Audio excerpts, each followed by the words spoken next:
It's the 14th already, believe it or not, of August 2023. I hope everybody's having a great day on this Monday. We got a stupid amount of news to catch up on. Always takes me a minute to get up. I'm going to be your host, Dana Durnford, and you can call in 709-589-4406. Hi, everybody.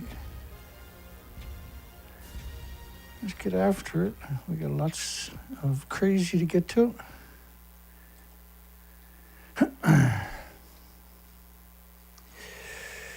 We got lots and lots of crazy. Alrighty, so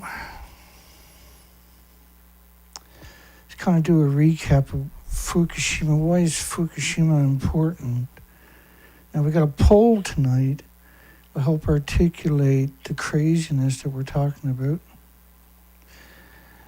Should Japan and TEPCO, which is the operator and is not a decommissioning authority, be removed at the Fukushima nuclear meltdowns after faking reactor 3 and reactor 4 and their fuel pools, and reactor 1 and 2 and their fuel pools?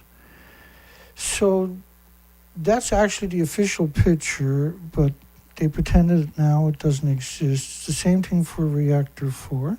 So it's very confusing, I'm sure, for anybody that's new to this. You get a master's class, you can understand everything. It's not that difficult. To your left is the original footage of reactor 4, and to the right of the remains of reactor 4 and reactor 3. And when they gutted them, this is what they're left with. Now, if they stack them on top of each other, then they're not as tall as this structure, which is Kevlar framing, the sarcophagus framing for reactor 1, which is the exact replica of 3 and 4.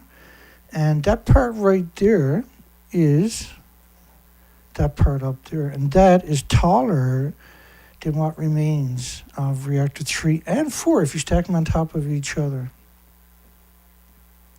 They're not as tall as that. And the buildings, fuel pools were at the very top of the buildings. There is no building left of reactor 3 and 4, for instance. It's very clear. And so the media is insisting for 80 years on the same lies over and over. Each generation has done that comfortably. And it's what a journalist apparently does, is they pretend that everything. So the media is pretending they're on top of the building, 100 feet above whatever's left of it. That's a pretty bold thing to do. And you got all the major media done it. Here's just 4 different medias, and they're so-called journalists. Now, so the radioactive rainfall, fallout, I'm going to speed this up for you. This model is based on 30 days. This is 20 days in. And it stops at 30, but obviously this continues forever and ever and ever. Then just because the model is going to stop in a few seconds, the radioactive plume it's a continuous plume. It covers the whole planet. This is a catastrophic event for everything with replicating cells.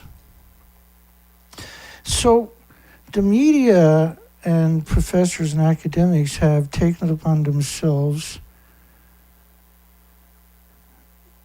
to misrepresent it in every facet. And that's still true now, 12 years later. In fact, they've gotten so bold without no resistance that they've taken it to whole different levels. And we'll get through that as we try to run through this massive amount of media we have to get through tonight.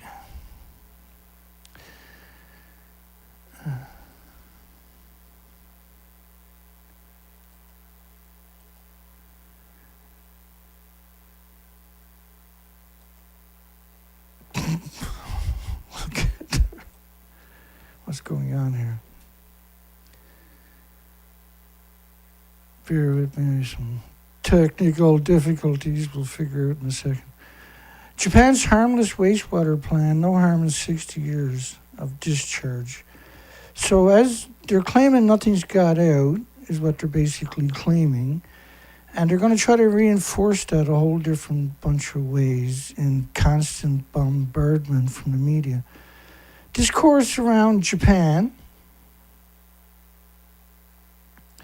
Discourse around Japan.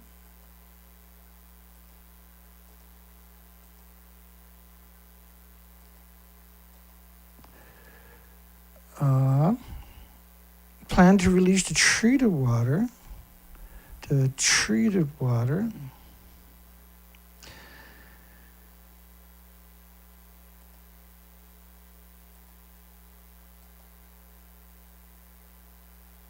The treated water at the Fukushima plant. So they've been releasing it for 12 years now. They're going to pretend that there's no adverse side effects. Scientists included. Really, shouldn't scientists be the first to comment on this subject?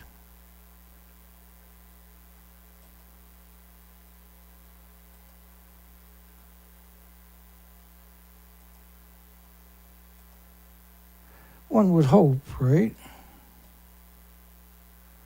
And if they're not going to be the first to comment, then who should comment, really?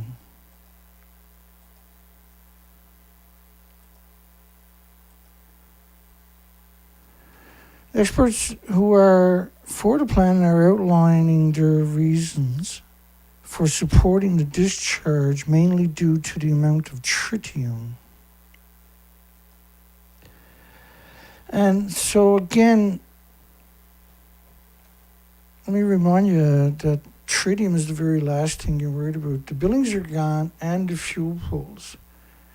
And so they've been, this is 2013, early 2014, pretending they're in a building that actually doesn't even exist. What I'm standing is on top of what used to be reactor building number 4. Where do we draw the line? The whole of this building was blown apart by a huge explosion.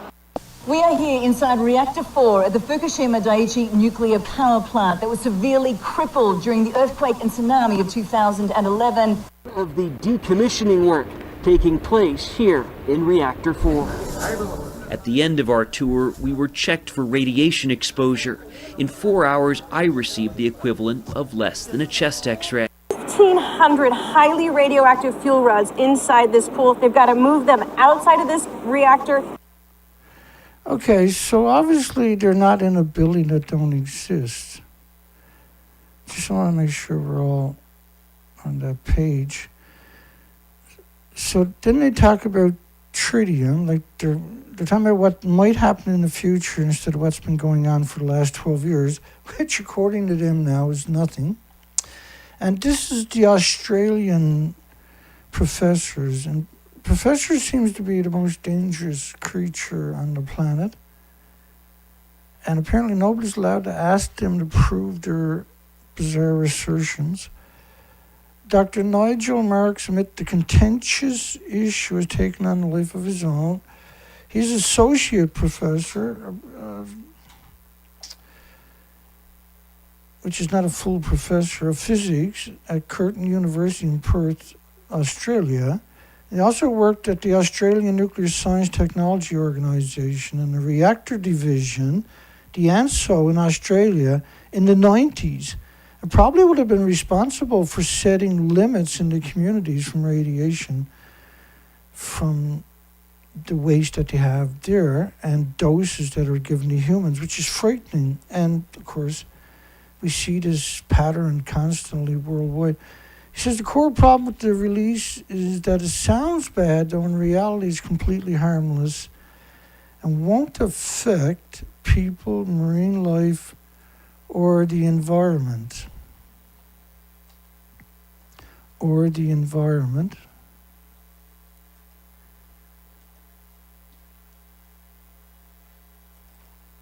One of the complexities, most people don't have the familiarity with nuclear science, and hence the wrong impression is easily gained. is easily gained. My apologies.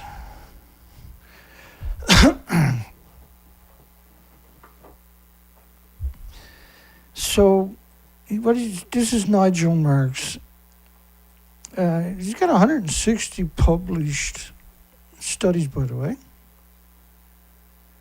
He said the release plan was assuredly scientific sound considering the number of factors. The nature of radioactivity in the water is tritium is very weak. So tritium apparently, according to Nigel Marks, is very weak, and so you don't have to worry about it.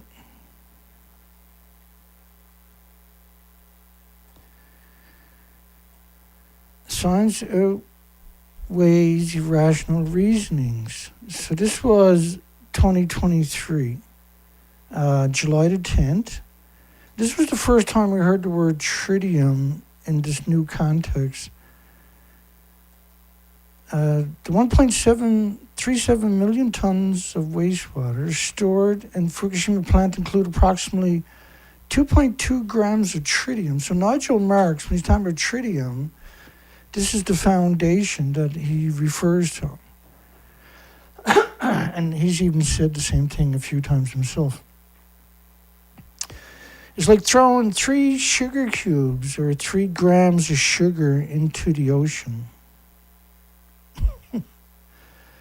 That's a pretty cruel. That's a pretty cruel assertion. So they're claiming 2.2 grams is all it got out of this. These multiple reactors and fuel pools that are missing. So it's pretty bad when you're doing something like that. You haven't got the whole media coming out trying to convince you, or convince at least the majority of the population that nothing got out. But they won't show you any of these pictures, of course. This has been going on for 5 weeks. The modest amount of radioactivity July the 10th. The modest amount of radioactivity in Fukushima water relative to the existing natural radiation in the environment. The natural. Works this way, actually. Cesium has 88 curies per gram. Each curie is equal to 37 billion decays. So that's 37 billion times 88 for just the cesium. And in comparisons of natural, which is potassium, has 0.000071 curies per gram, 71 10 millionths of a curie per gram. Strontium has 140 curies per gram. And so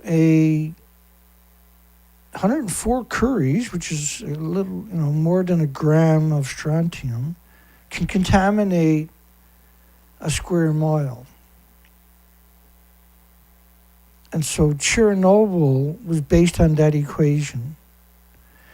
Now Fukushima ejected the reactor cores and the fuel pools out of the buildings, but the official story for the last 5 weeks vehemently has been that it's only tritium coming out of the reactors. And the biomagnification up the food chain, particularly when it comes to shellfish, they bioaccumulate 125,000% more than the fish do, which are absurd amounts we're talking about.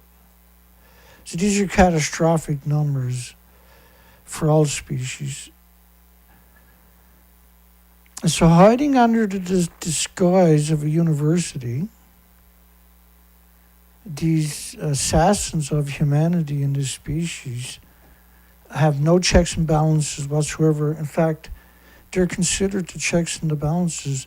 Nigel was hired by the Pacific Islands to guide him through the Fukushima dumping. And you can see what his version is, to cut everybody's throat.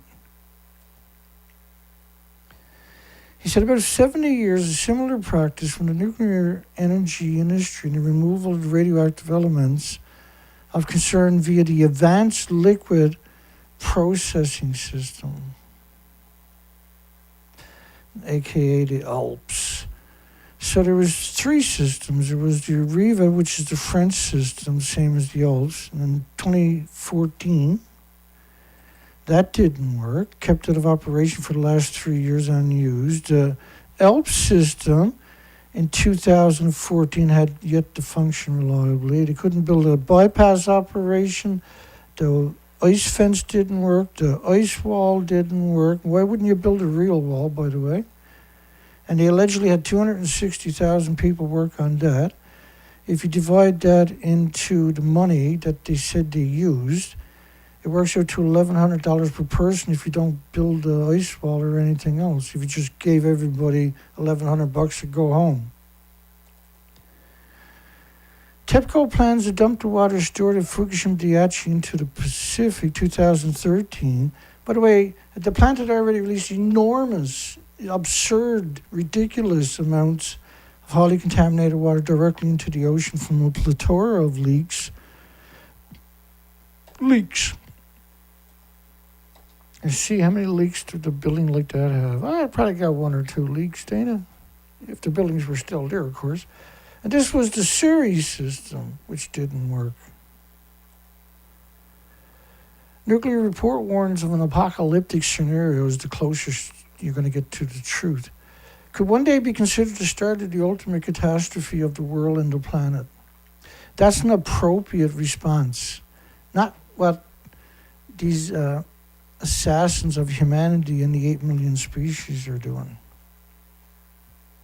High degrees of independent scientific oversight from the Japanese regulatory authorities, which were created post-nuclear meltdown, are beholden to the industry, and the International Atomic Energy Agency, which of course is UN, shouldn't even exist, period, and multiple international labs and independent of the International Atomic Energy Agency.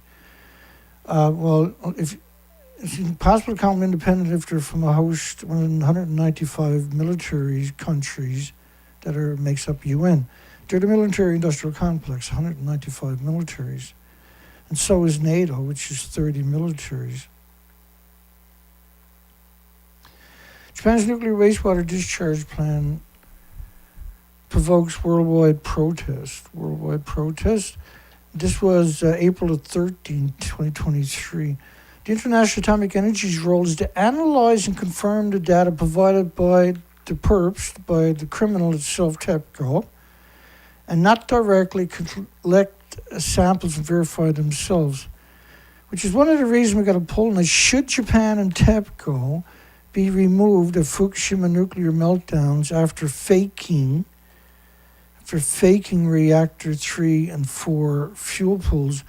And they're about to do reactor 1 and 2 fuel pools, right? But they successfully faked both of these and claimed that they got all the fuel out of the pools. Okay. Fukushima contaminated soil. So there's 105,000 sites. 105,000 sites. There was 150,000 originally. And approximately 30 million one-ton bags.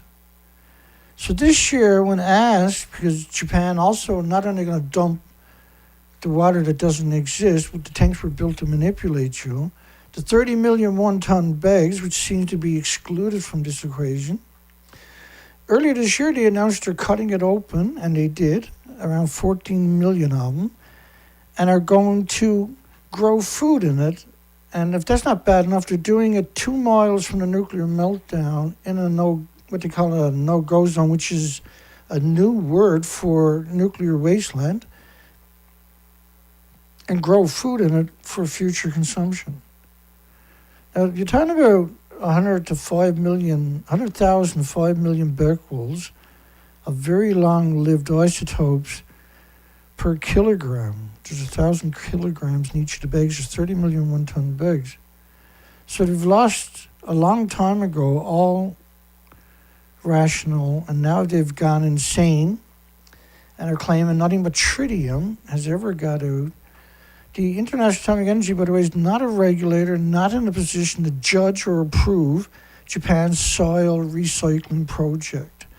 So they're not a regulatory agency, and they're not able to judge. And that The role is to analyze confirmed data, not directly collect the samples themselves and verify. So not verifying anything themselves, and they're not in a position to judge or approve Japan's soil recycling project. Nigel Marks, anti-species, grotesque and gruesome Nigel Marks. Dishonorable Nigel said in hindsight, the plan might have been explained to the general public in a better manner. The plan might have been explained in a better manner. Nigel refused to show you those pictures for some reason. So then, and we've covered Nigel before since this started about 5 weeks ago, and Tony Irwin, an honorary associate professor, which is just, they gave him the moniker. His job is specifically to come out with propaganda for the industry. He's not a professor per se. At the Australian, and they do that a lot, eh? All universities have to do this. Australia's National University Department of Nuclear Physics. He's a associate professor at the Department of Nuclear Physics at Australia National University. Dan, if you can't trust him, who can we trust? Well, I don't know, but do you really think what he's telling you is true when you look at these buildings? He's obviously not who he claims to be. He is also the chair of the Engineering Australia's Sydney Division Nuclear Engineering and technical director on top of this of the Small Modular Reactor Nuclear Technology Limited. This is not a game what we're talking about. And to have professors this willing to cut your throat, this is awful. It's unspeakable. It really is. Additionally, Irwin says that the Fukushima water discharge is not a unique event or without precedence, as some have claimed. Well, it is without precedence. We've never had multiple reactors and fuel pools disappear at one time before. This was a pulse event that infected the entire planet. Nuclear power plants worldwide routinely discharging water containing tritium for over 60 years, and allegedly without harm to the environment or people. Well, they can't contain it. And it's got a 120-year life, so 60 years of dumping absurd amounts, 60 years of just the emissions. No wonder we hardly got any species left. No spiders in the woods yesterday. I did find a couple of really thin web, like not webs, but just a little strand, which is what we noticed over the last couple of years. And there was one kind of a web. It was completely deformed. It was very tiny. No, it wasn't an adult, obviously. This is something else we're seeing. Nuclear power plants worldwide routinely discharge water containing tritium for 60 years, most at far higher levels than is planned at Fukushima. So claiming they're dumping more than what's come out of all the meltdowns, all the spent fuel pools that are gone. Hopefully that's not true, obviously. But to suggest that nothing got out of here on a tritium, they should lose their degree, shouldn't they, right away? Unfounded fears will damage the livelihood of the fishing community who are still recovering from reputational damage. This is an argument we've heard verbatim for many years.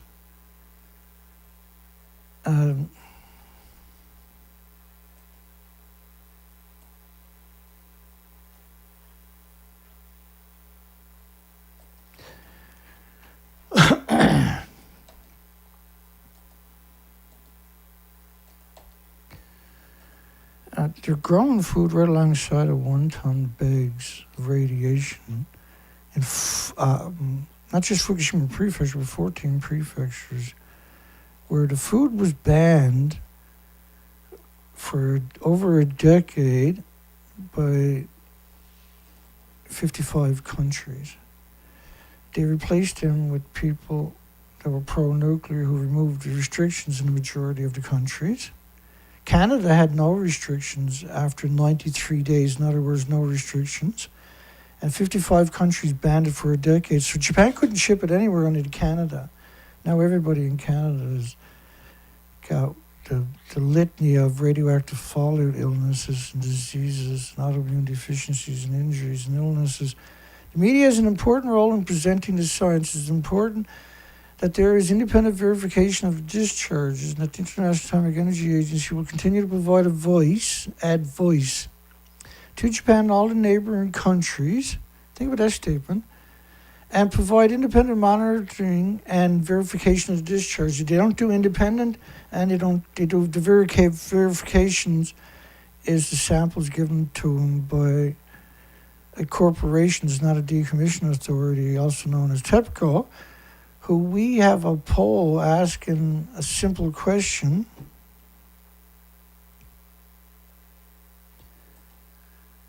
Should Japan and TEPCO be removed at the Fukushima nuclear meltdowns after faking reactor 3 and 4 fuel pools?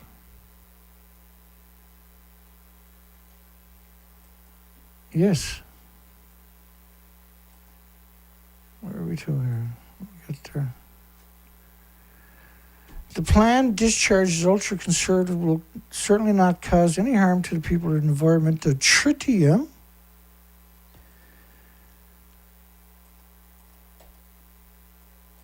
and so whenever you hear the word tritium, that should terrify you, by the way. It's the duty of the scientific community to reduce the public's fear and anxiety about radiation. And this particular professor said no health dangers from 876 millisieverts a year. Of course, it's 876,000 microsieverts. It's an absurd dose, by the way. And it'll actually kill you shortly later with a continuous exposure to that day or the next day you're dead. Another perspective comes from Associate Professor Tony Hooker from Adelaide University in Australia. He's the director of the Centre for Radiation Research at the Institute and one of the 5 members of the independent panel put together by the Pacific Island Forum to advise leaders on the Fukushima issue.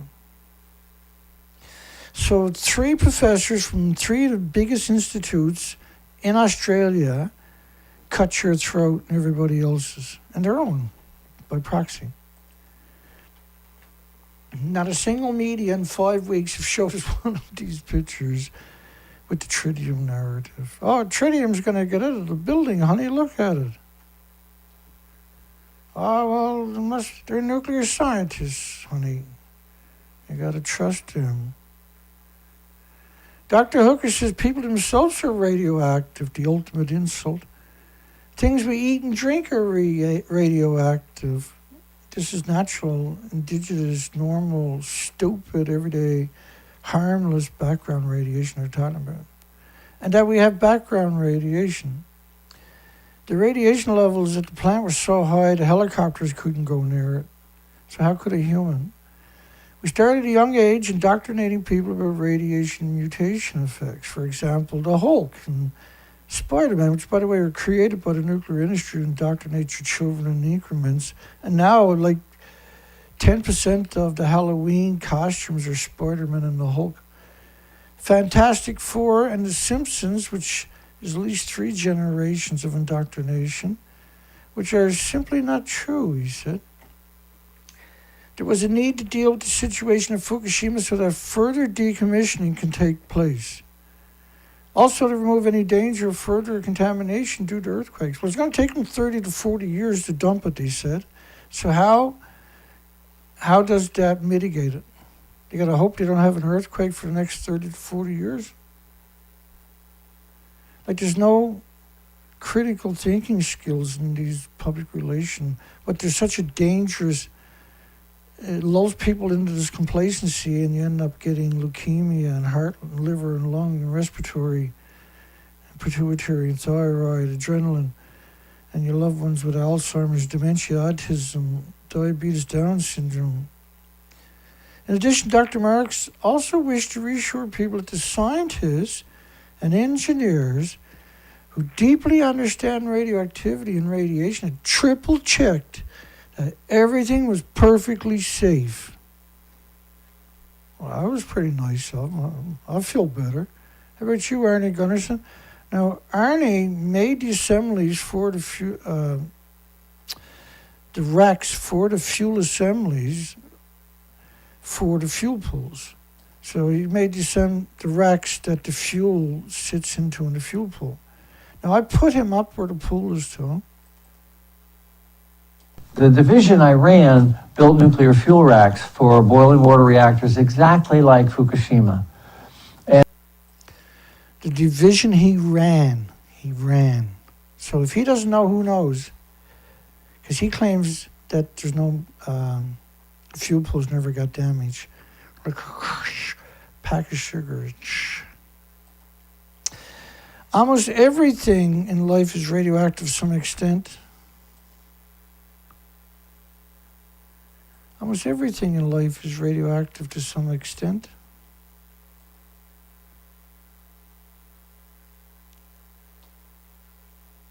Almost everything is radioactive to some extent. Well, like, it's totally dishonest to suggest that natural radiation has anything to do with anthropogenic man-made radiation. Evacuation orders lifted for part of Fukushima town. Think about this headline in 2022, where 2% of the town was open up. So you had to drive there. You couldn't stop on the way there. You had to drive right to your house, and you couldn't hang out in the garden. And there was no shops, no other people there.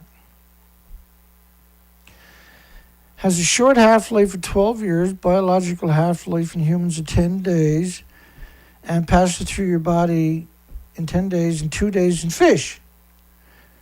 Okay, so short half-life for 12 years, there's 10 half-lives, is 120 years.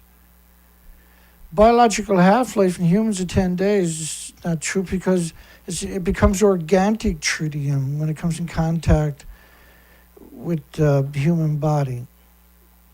And so it doesn't go anywhere. It bioaccumulates. And that it's the same thing for fish, which is simply not true. It doesn't work that way. First off, you're talking about multiple nuclear reactors melted down that lost their entire ranges of inventories. Since 2011, earthquake and tsunami water is needed continually to cool the melted fuel and fuel debris of Fukushima Daiichi plant. To do this, water needs to be pumped in constantly. So the great Dr. Helen Caldicott was asked in a radio interview, did the fuel pools exist? Were they like the ones to your left, or did the building actually look like the one to the right? And she wrote 14 anti-nuclear books. She led nuclear marches, nuclear protests. She's an expert. Let's see what she says. Let me ask you this. You've said that if the spent fuel pool in number 4 collapses, that you would evacuate your family from Boston. Do you think we would ever know the truth of what's going on there? And the reason I ask is because we've seen coverage in the national news media here in the United States from ABC News and others that take video cameras in, saying that they're being given exclusive access to number 4 in the removal of the fuel rods, which is said to have begun. And what we see in the video being shared here in America is a pristine interior building. It doesn't look like a building in which the top blew off in a hydrogen explosion. The Japanese are very tidy people, and they have, by robot control and by human beings, removed the debris from the top of Building 4, and it does look pristine. Does anybody think the building looks pristine? To your right. So that's the great Dr. Helen Caldicott. the great Helen Caldecott. Yeah, we got a few problems with the system. I'm going to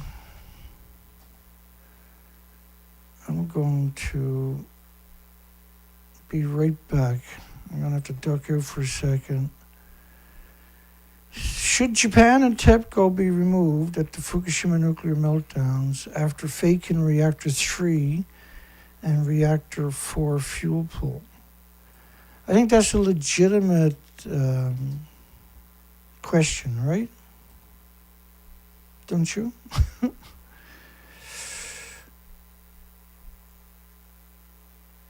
Okay, well, I'm going to be offline for about 3 minutes. Don't go anywhere, I'll be right back. We just got a little problem with the equipment. I want to see if I can resolve it. Looks like they might have hacked me. Just give me 2 or 3 minutes, I'll be right back. My apologies to everybody. Hi everybody, my apologies. Let me know in the comments section, make sure I'm actually back here. Everybody took off. Ain't that the way it always happens? And I guess we're live again at this stage. Yeah, we're live. Here we go. In addition to groundwater from the surrounding environment, the site seeps in, and rainwater also falls into the damaged reactor and turbine buildings. A pumping filtration system uses a series of chemical reactions. Uses a series of chemical reactions to remove the 1962 radionuclides.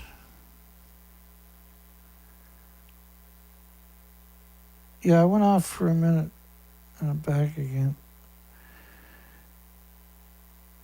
Samples from the first batch of the Alps treated water expected to be discharged into the sea were independently analyzed by Tokyo Electric Power Company. So the samples were analyzed by TEPCO, and then they gave the same samples to the International Atomic Energy, who backed them up.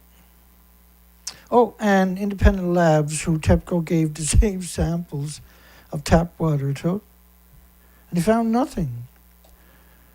It was a miracle. It was a miracle, Dana. The reactors never even released tritium, for God's sakes. Nothing. There's nothing got out.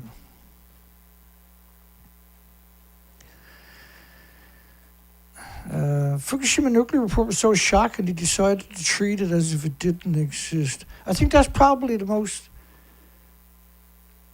closest we're going to get to reality. When you look at the poll. Hi, everybody. Looks like I'm back. Should Japan and TEPCO be removed at the Fukushima nuclear meltdowns after faking reactor 3 and 4 fuel pools? Because the fuel pools had around 6 reactors each. There's 2 fuel pools at the top of each building. We are back.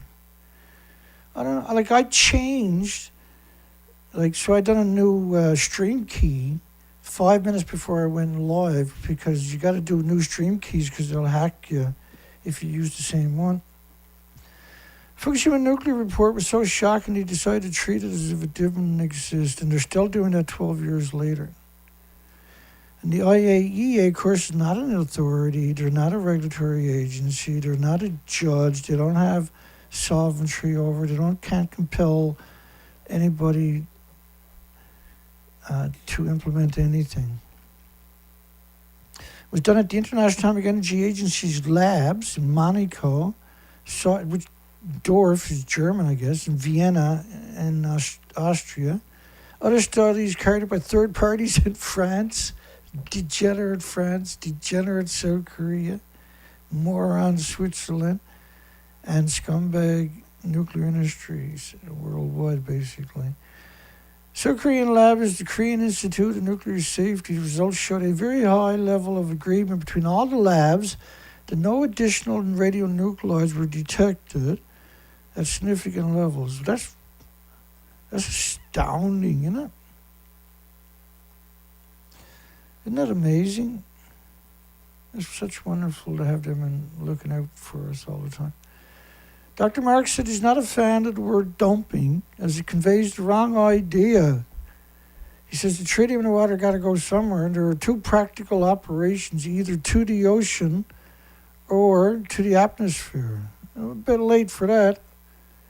Hasn't stopped going into the atmosphere. Either the ocean, so there's only two options, dump it in the ocean or boil it into the environment. What do you do with the other radionuclides? I'm afraid to ask that question. Apparently, look, see, they got nothing, right? And so you can't store nothing, you know what I mean? So they needed a clean slate so they can just dump whatever they want legally now into the ocean, because the whole cover story, they can't keep everybody, well, here's all the laws you got to learn. They can't keep doing that, see? And this was the shortcut. Well, no, there was a big debate. People protested worldwide. China syndrome is an inevitable, says the architect of Fukushima Reactor 3, warns of a massive hydrovolcanic explosion. Well, there's Reactor 3. So what he thinks happened is that the fuel pools detonated, the reactor core detonated, but some fuel melted down into the earth. Some went straight up, some went straight down, basically. And so hydrovolcanic explosions happened. The earth is cracked in multiple places, and the steam, now the video to your right is their footage. It's 40 times the normal speed, but this is the lethal doses we're talking about. At 10 sieverts an hour, where the earth is cracked open in 6 places because of the China syndrome. And that coats everything with radiation. And so 10 sieverts, the stationary Geiger counters, that was their max. They all hit 10 sieverts. They all broke at the same time, Dana. No. They all hit 10 sieverts at the same time. You couldn't go there. No scientist has ever went there. It's only the homeless, the destitute, the victims of society, the immigrants who don't speak the language. We can't resolve this that way. We have to sacrifice all the nuclear scientists, the moral and ethical thing to do.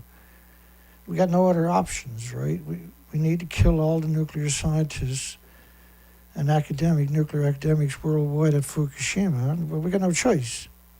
You know, it's like dumping in the ocean. You got no choice. We got no choice but to kill all the nuclear scientists at Fukushima. We're going to run out of homeless at some point, and they don't know how to fix anything. So it's better if we threw like 1 million nuclear scientists at it. When they got a fatal dose, they can throw their bodies on the reactors to try to slow it down. Makes sense. I like it. Let's put me in charge. Taiwan, Korea, and China also dispose of more tritium to the sea around Japan. Now, we've heard that argument earlier. The reactors actually blew up. So trying to talk about tritium is not very productive. Dr. Marks says, certain things in life matter a lot, while other things are trivial and can be dismissed. The problem in modern life is that with some cunning words, a large fraction of the population can quickly get upset. Regarding future long-term technologies, perhaps something might be developed to capture the tritium into a solid, but you would have to ask yourself, what is the point? It's such a tiny radiation dose compared to other natural sources of radiation, it's basically not even worth worrying about.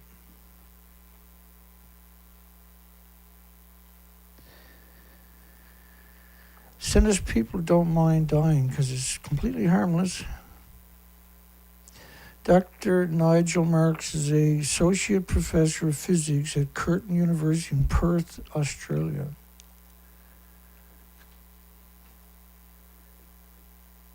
Nigel Marks, 168 studies. So he's pretty clever. Look at him. Look at these studies. But he can't figure out like a lot of professors, or just about all professors when it comes to nuclear. They came in and said, nothing like this has ever been attempted. All of humanity will be threatened for thousands of years if the rods in the Unit 4 fuel pool touch and have a nuclear reaction. Okay, and so all the media came out, wow, thank God, we're getting the fuel out of the pool, which doesn't exist, right? But why did all the media do that? They got over 70 exact replica reactors in America to shoot the film in.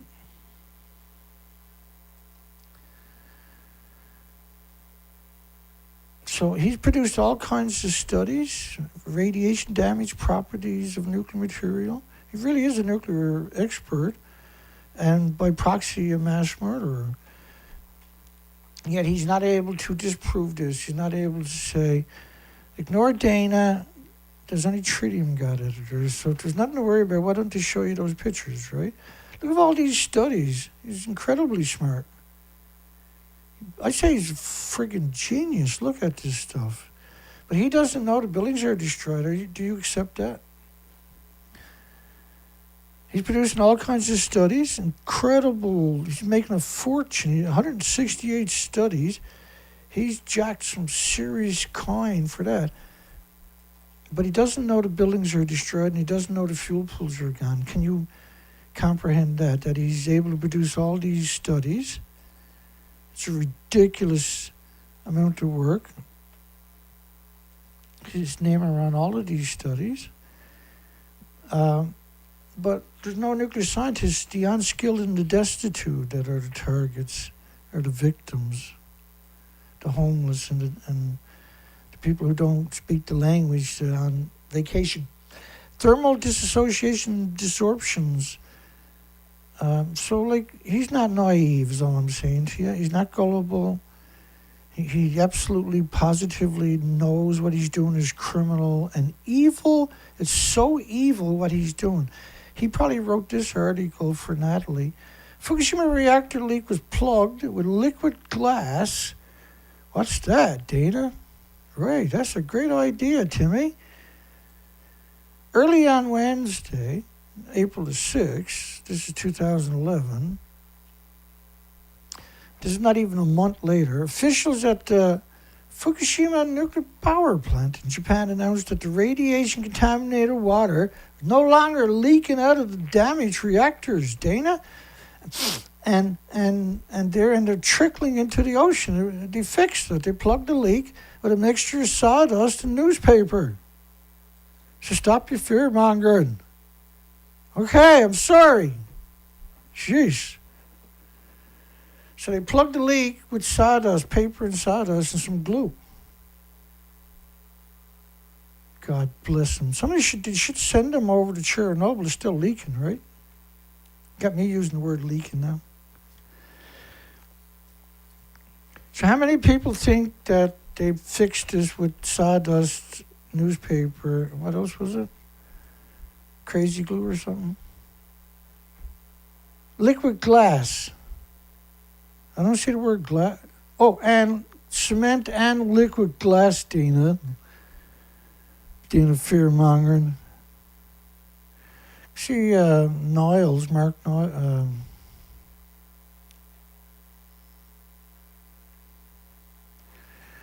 Nigel Marks. I can see him right now. Mom, come down to the basement. Dana's making fun of nuclear. Sorry, Nigel. I'll move on, buddy. I didn't mean to make you upset you or nothing. He's got so many studies, but I mean, America had 450,000 times above detection levels of xenon-133, sustained for weeks. A visible plume covering the entire planet. But Nigel is smarter than all of us put together, so he's the only one who's allowed to be right. Nobody else. Because he's a professor, did I mention that? He's the first one to cut your throat after an event, basically.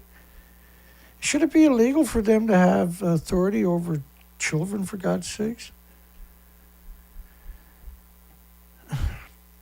One of these are probably Nigel Mark. One of these are not like the others. I can't tell the difference, can you? Anyway, I feel bad for Nigel Marks. Can you imagine what really happened to him as a child, what his parents must have done to him?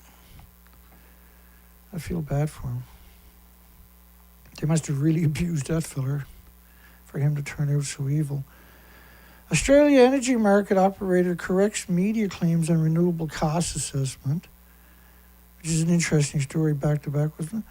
The report confirms that nuclear energy is more expensive and has longer lead times comparable to renewables backed up by storage and transmission. Just go geothermal. You don't need storage. If you're going to use storage, just use geothermal. So stupid, so easy, so simple.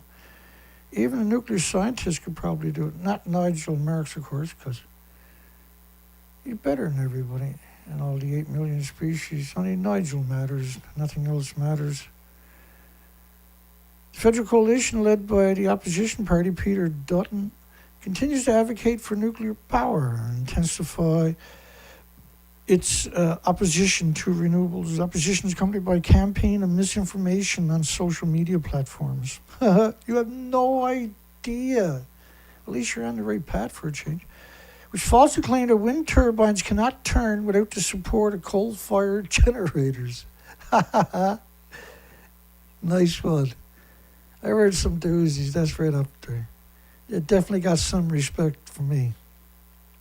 I don't just throw respect around. Everybody knows that. Respect, scumbag. I got respect. Well, the reality of it is, though, that all nuclear power plants, besides being surrounded by farms, the fuel pools are hemorrhaging radiation, by the way. They need 2 gas, oil, and coal plants dedicated to it, to build it, to keep it running every second of every day. And they'll melt down within 6 minutes. They start melting if they don't get 4,500 tons a minute.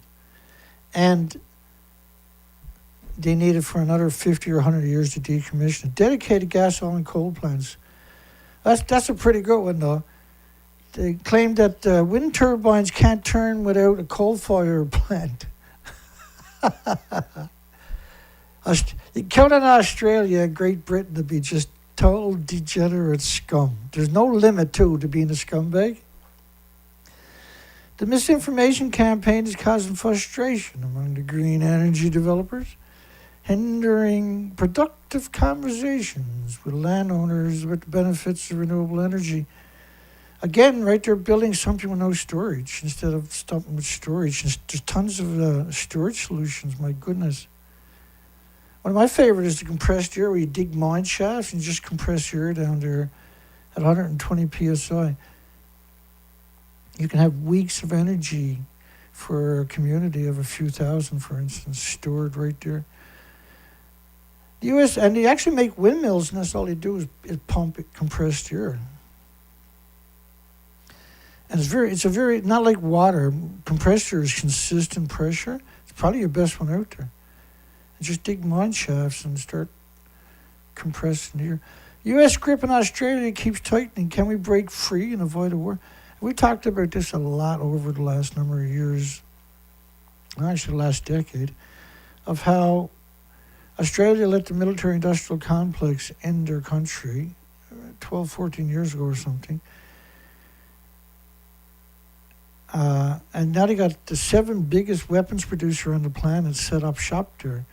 And so now they got to spend everything. And one of the ways they're going to do it, and they got many different ways of doing this. One of the ways, big ways of blowing a whole lot of money right away, is the stupid nuclear submarines for Australia. Like anybody's going to go to war against Australia. Total takeover of Australia. Been good knowing you, Australia. Massive explosion in Moscow targeted plant developing elite Russian bomber planes. Again, it's very difficult to believe anything the media tells you. That was a doozy. I wonder, did they have depleted uranium munitions stored there or something? Because that's quite the crack, right? Like, because it has a plume all the way to the ground. So I'm just wondering, like, because they used depleted uranium for fracking. They'll put several grams into the explosives and like triple the power or quadruple the power of the explosives. Nasty bastards, eh? They've been doing that for worldwide constantly, folks. The industry is 100% lunatic. Thick plume of black smoke rises above Moscow as a huge fire rages in the Ruskies' capital. There's quite a lot of stories we're covering it. This was making nuclear bombers, apparently. But the plume doesn't look nuclear because of a number of factors. Well, it looks nuclear there to me. But there's a lot of, now I don't know if it's actual true footage, but there was a lot of footage after of the firemen at ground zero. But the pulse, this was a pulse event, right? This makes me think, because it's a military complex making special planes,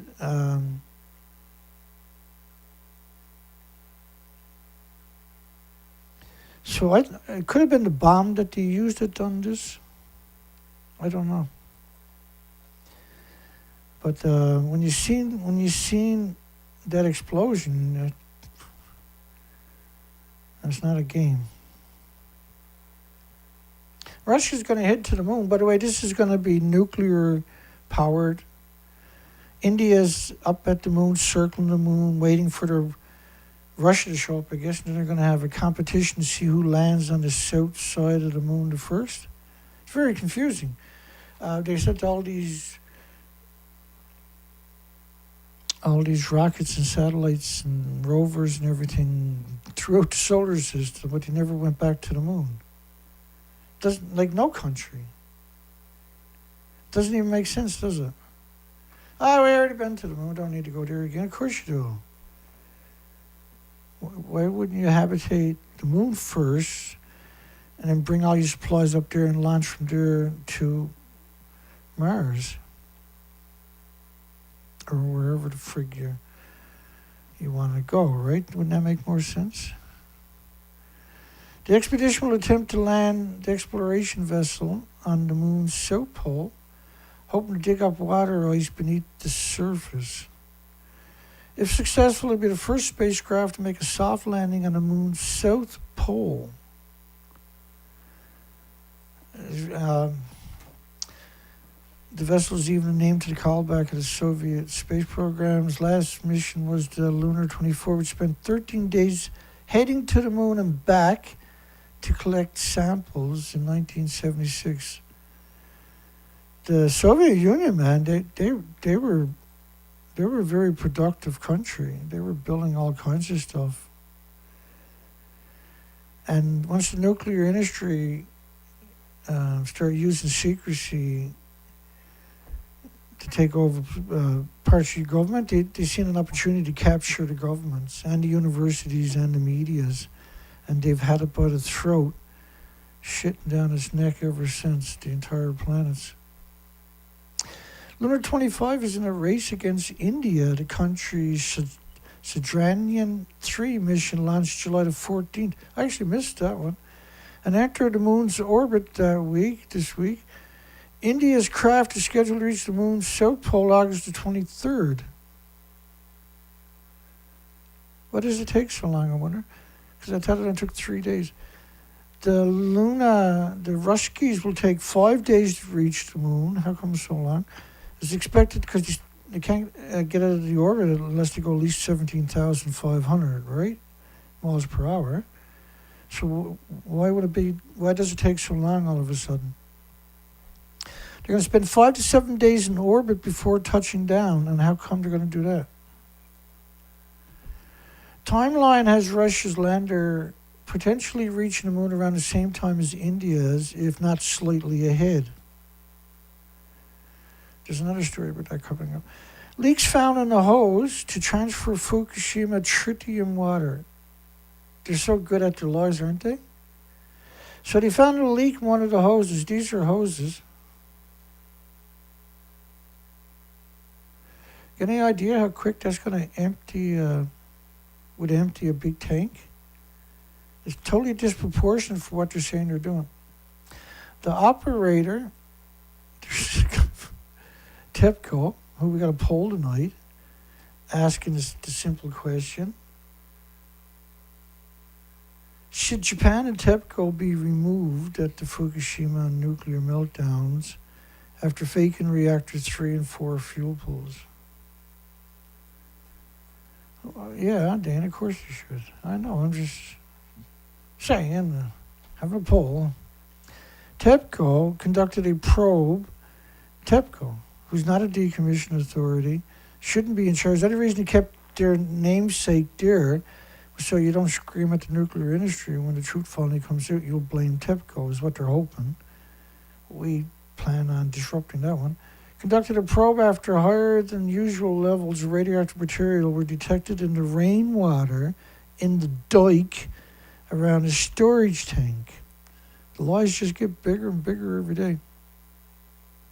As the hose was used to transfer radioactive wastewater, aka tritium, from another tank, TEPCO analyzed water in the dike around the tank and detected 67,000 becquerels of tritium per liter, which exceeded the 60,000 becquerels, the standard. And so this is another way of introducing the word tritium into the lexicon. TEPCO said that someone caused the cracks with a cutter blade while removing the packaging around the hoses after it was delivered, adding that the water that leaked remained inside the barrier. TEPCO added the leak would not affect the plan to discharge the radioactive wastewater from the plant into the ocean. Oh yes, the Breakthrough Institute. The death of anti-nuclearism. The death of anti-nuclear. They're such scumbags over there, aren't they? I mean, they got a real flair for being a scumbag. Lord knows Ted's had enough practice at it. Ted's the founder and the executive director of Scumbag Institute.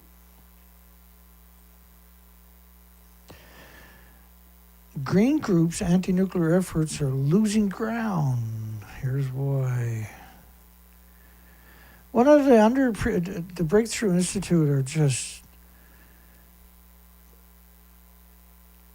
they're, it should be illegal what they're doing, right? It's pure propaganda machine.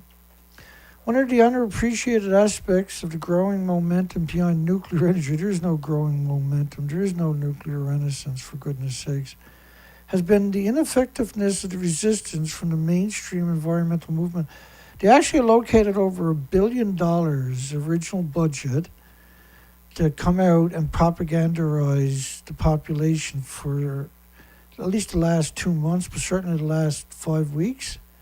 And it's coming from every corner. They own everything. They just got to give them kickbacks to motivate them, I guess. One of the kickbacks being a big chunk of the pie. The gamut of options among the organized, institutionalized environmental movements towards nuclear energy still mostly run from not anti-nuclear but to determinately opposed. So he's talking about the controlled opposition. Trafficking in too cute by half rationales as to why nuclear energy is not really low carbon or doesn't actually reduce emissions. They're hemorrhaging.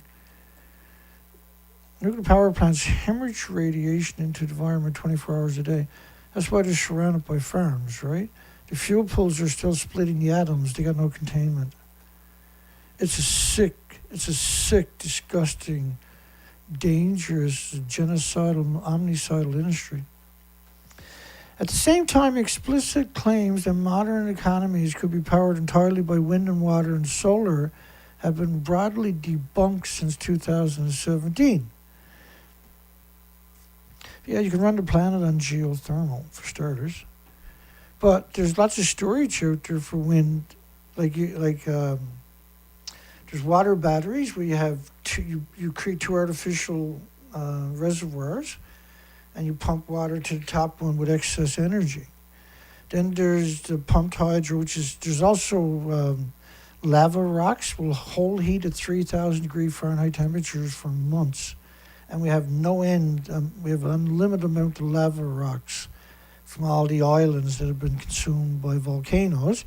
They can go in and hack out these rocks and save 5 tons of storage for a huge area. Then there's the compressed air storage, where you dig mine shafts and just compress air down there. So wind and solar could do it, but why wouldn't you use geothermal? Geothermal is less than 1% worldwide. Doesn't even make any sense because it's perfect. You know, you dig down and hit 700, 800, 900 degree Fahrenheit temperatures.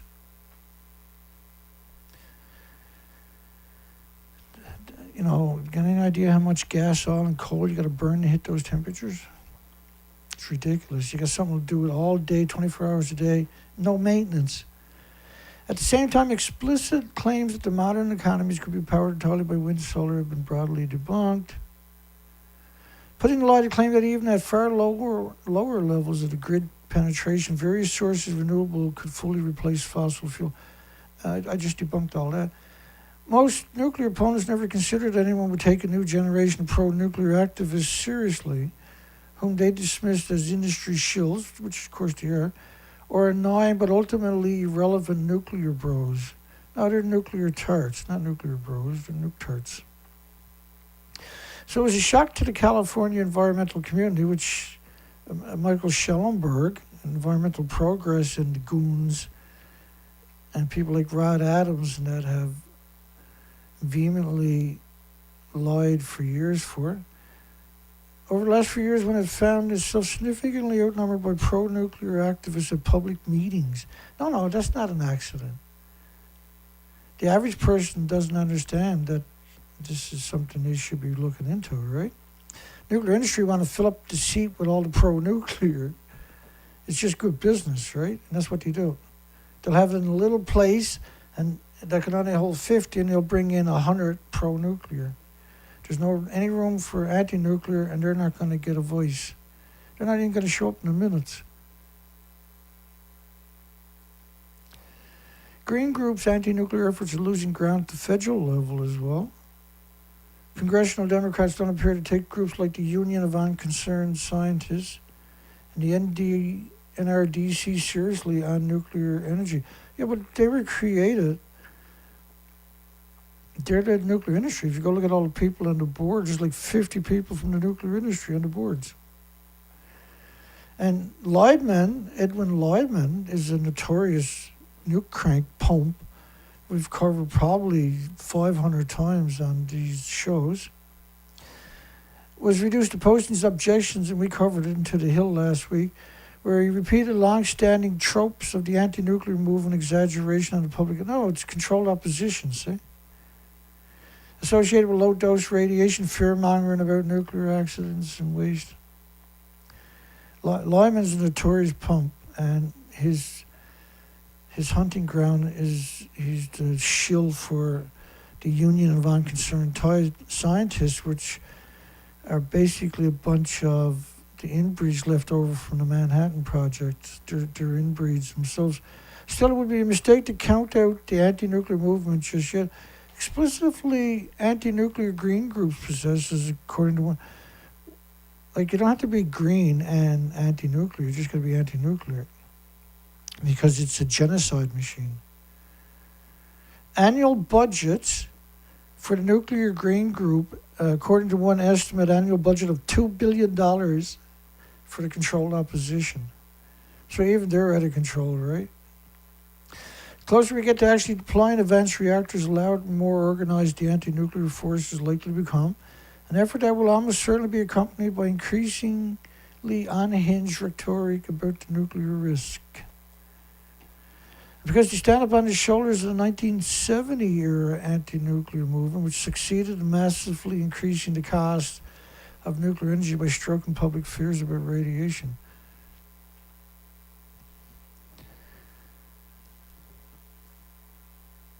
My God, man.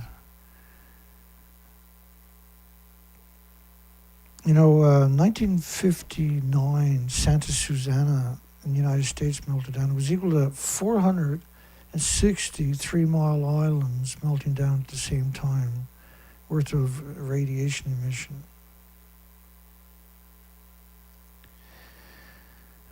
But the Breakthrough Institute, I never get bored with how evil they are. They're probably normal, everyday people in every other aspect. But when it comes to this job that they have of being pro-nuclear, it's a job to them, right? They're not actually pro-nuclear, that's their job. There's no limits to how evil they'll be. And because there's no incentive not to be evil, there's zero incentive. And so they go crazy. Most of them probably can't even drive a car. Nuclear advocates here now begun to chip away at both presumptions. We cover this all the time, right? This little chipping away. It's never stopped. It's been going on for 80 years. It's an industry on its own. That's worth over $2 billion a year, by the sounds of it. That nuclear energy is a uniquely and exceptionally dangerous technology. Of course it is. Believe that a serious reconsideration of regulatory policy because of the radiological health risk would never happen. But nuclear advocates have now begun to chip away at both. So, which is the linear no threshold is what he's talking about. If they can get rid of that, it's a free-for-all for genocide at that stage. It already is. But I don't know how come they never succeeded in getting rid of that. There's no actual resistance out there.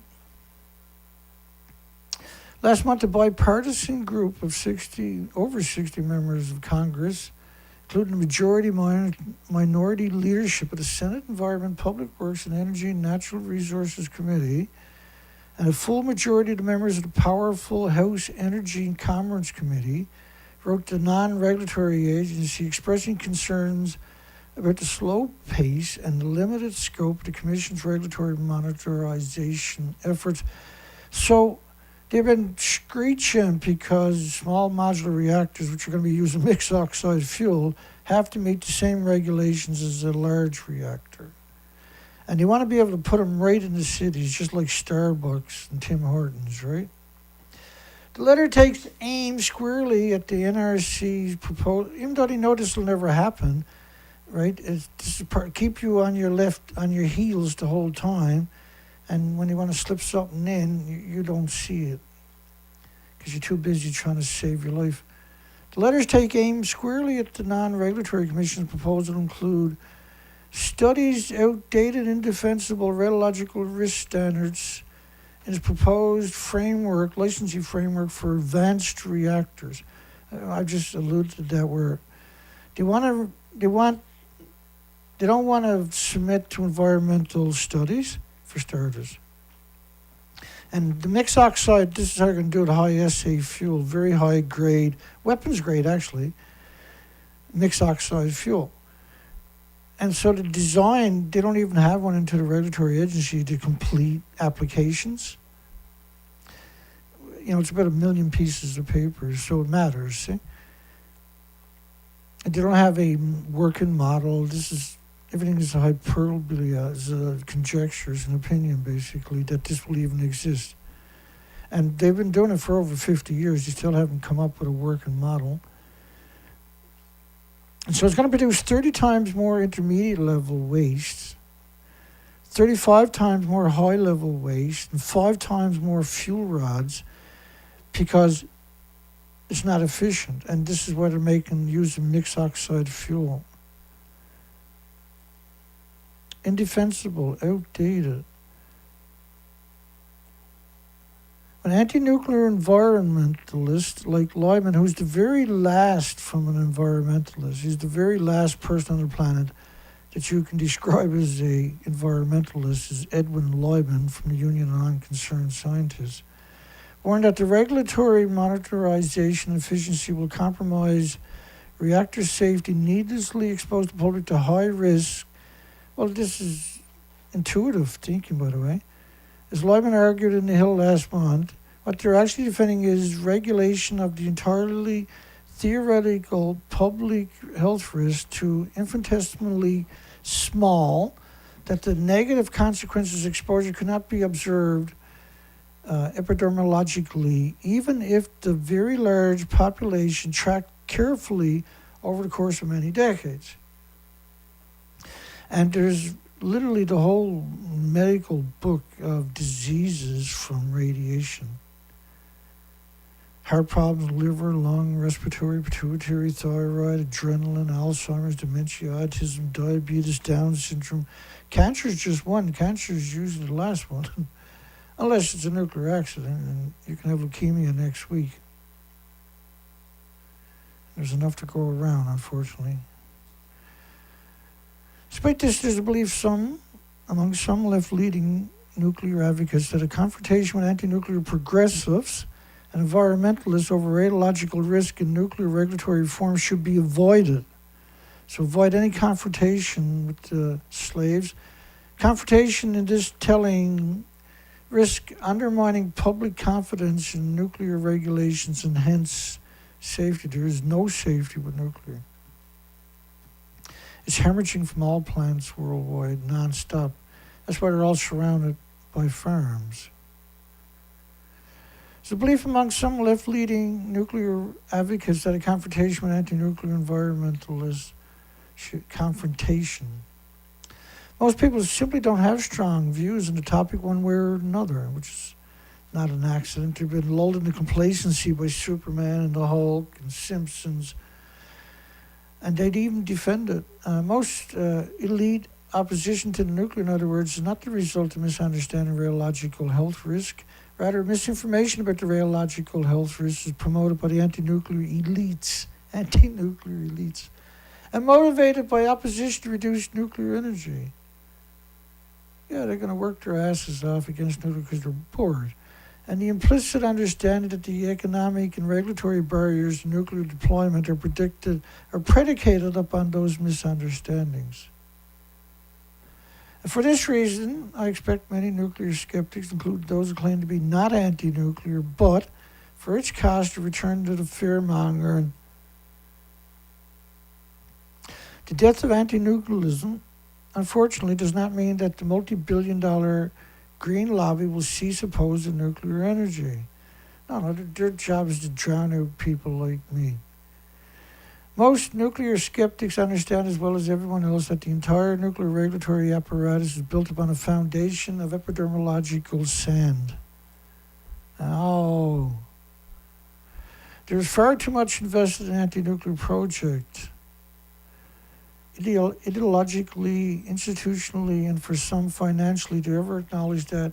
And so the environmental movement, many progressive allies, are likely to persist in their anti-nuclearism. They will need to be defeated. What an interesting way to end that whole propaganda. So how much money did they get kicked to them?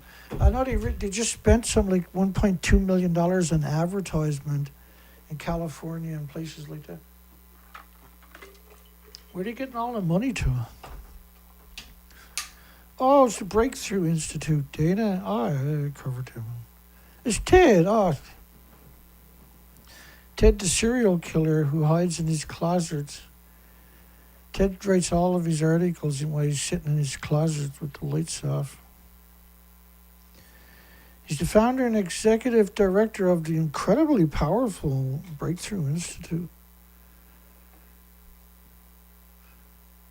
You should take him down to Fukushima and just drop him out of a helicopter on top of Reactor 4, Reactor 3. Boss has cleared Diggers winners as the MD predicts uranium price will overshoot on supply deficit. This is about the stock market. This is lingo for stocks. Uranium currently fuels about 12% of the world's electricity. No, it don't. This is around 10%. And with growing support for nuclear power, there's no growing support. In a decarbonizing world, you can't decarbonize anything. There's no such thing as, the closest you can come is geothermal. The fuel has finally picked itself up from the ground. The fuel has finally picked itself up from the ground after the fallout of the Fukushima accident. I like to play that backwards to see what it actually means. Craig reckons there is no doubt that the uranium price will take off big time in the next 1 to 3 years. Oh, this is important. He told diggers that the energy security post the Russian invasion become a priority around the world. Supplies under threat like we haven't seen. No. You put embargoes against Russia's commodities. So Russia just sold it to somebody else. And then the countries which is United Nations countries, 195 of them, can't even afford now to go to the supermarket because of the price of gas. And it doesn't matter if the gas is cheap because you can't afford the food there anymore. Demand is growing, so too is the supply deficit. Inventories are now significantly lower than they were in 2000s. 2011, you mean? Those inventories need to be replenished. The tide has turned. As it is, uranium has been one of the strongest performing commodities in the past couple of years. Yeah, that was because of a company in Ontario, Canada, that bought up the physical supply. They artificially inflate the price. They bought it at $29. And then it went up to $51 for about 2 weeks. And then the bottom fell out of it. And they just kept rinse and repeat for the last 2 years. I can't remember the name of the company for some reason, which I'm ashamed of to say that. And $56, the miners can't harvest it or mine it for $56 a pound. Especially with the artificial inflation caused by UN countries stabbing everybody in the back. Japan and China began coordinating possible Kishida-Lee meeting in September. Kishida is expected to ask China to review tight restrictions on imports of Japanese products and explain Japan's position in proceeding with the release of treated water based on scientific finding to ensure its safety. Oh, that makes me confident. I'm confident. Well, thank God somebody said that sentence. So scientifically, they refuse to acknowledge that. They're pretending it looks like this. Is that evil or is that just me? That's just you, Dana. You're evil, Dana. You're as evil as the nuclear industry, Dana. Somebody actually said that to me about a week and a half ago. I was pretty tickled. I'm just trying to fix a light here that went doo-doo on me. Damn lights, you can't take them anywhere. Here we go. Damn you, light.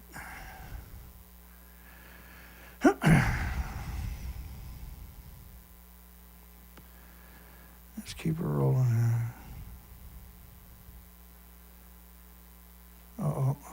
Knocked that down to the bottom, did I?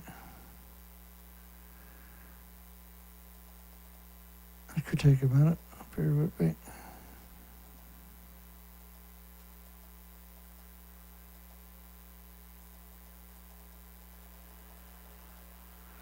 There we go. That's where we were, I think. Up there somewhere.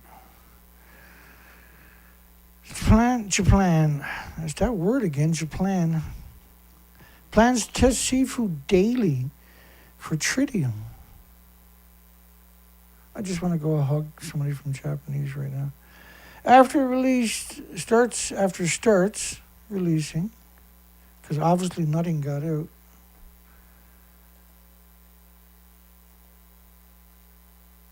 From the damage, the destroyed, the missing reactors, plans seeking to provide scientific assurance of the food safety. You might want to address why they're pretending they're in a building that don't exist before you start talking about scientific credibilities. Just saying, I don't know. Results of daily testing of flounders and other seafood will be published within 2 days. Yeah, nothing got out, so everything's quite safe, Dana.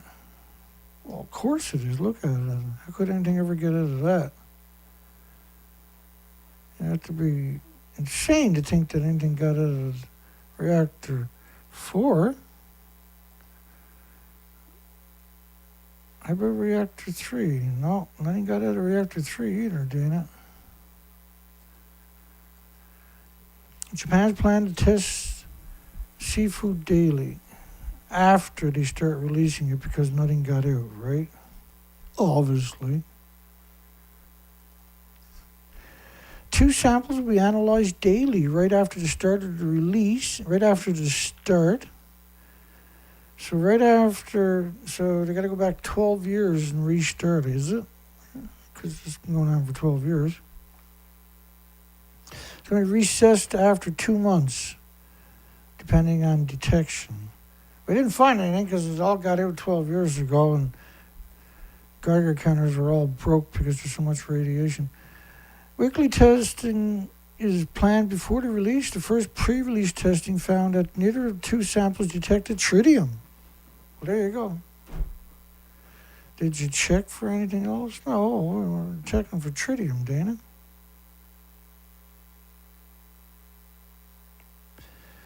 So why are they making up stories like this? Why are they lying like that? Samples were taken 5 kilometers from the Diachi plant doesn't even exist anymore. Seafood in these areas not supplied for human consumption because the fishing industry is voluntarily avoiding areas within 10 kilometers because Tokyo don't want people taking pictures.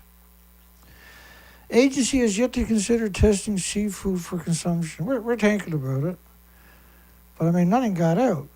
So, yeah, we don't really need to test. Not like something got out, right? The concentration below the detection levels in all the cases, there was nothing found.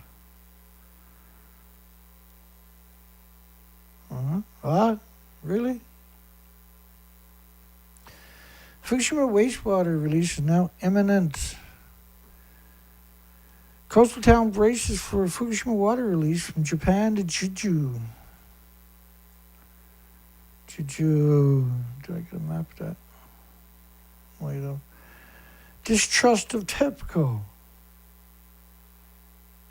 They wouldn't lie to you. Look at it. Nothing got out.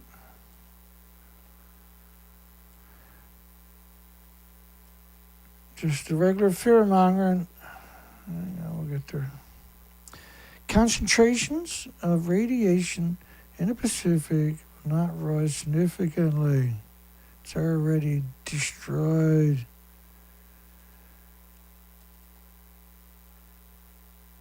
Fukushima water release must be judged in scientific evidence. Remember that story? Hiroshi. Is it safe to release the Fukushima water into the sea? 3 things to know. Japan hopes the International Atomic Energy Agency report sways the opponent of a plan to dump the treated water. Does anybody really think they caught the water? Nah, couldn't be.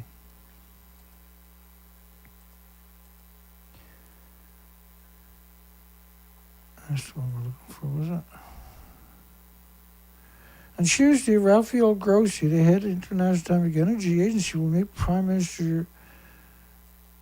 And so that was the story from last week, or a week and a half ago, as part of this equation. It is absolutely logical, Grossi said, that Japan planned to release the water. It's absolutely logical. The treated water, no less, is attracting great interest in the region. The head of International Atomic Energy, Rafael Grossi, said. They also understand the concerns remain over the plan, but added that a review by the International Atomic Energy Agency's released last week found it was in conformity to international safety standards. And we deeply regret that the International Atomic Energy Agency concluded that Japan's plan. So China, Taiwan, South Korea, and Japan are working to hoodwink the Asian country entirely. And who knows what they're saying in their own language? We only get to see what they're translating, right? South Korea said on Friday that it respected the International Atomic Energy Agency report and that its own analysts has found the water will not have any meaningful impact. So stop your fear mongering. So How come they never show you them pictures of the reactors is the most important question, I would imagine. Japan to conduct quick tritium tests. Quick tritium.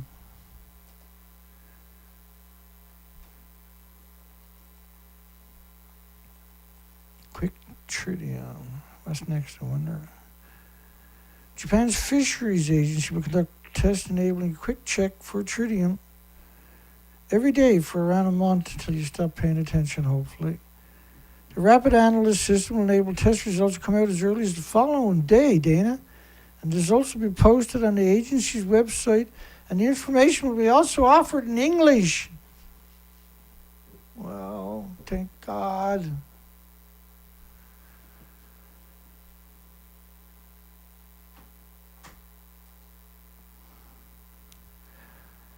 The agency hopes that the quick inspection will help curb the spread of misinformation.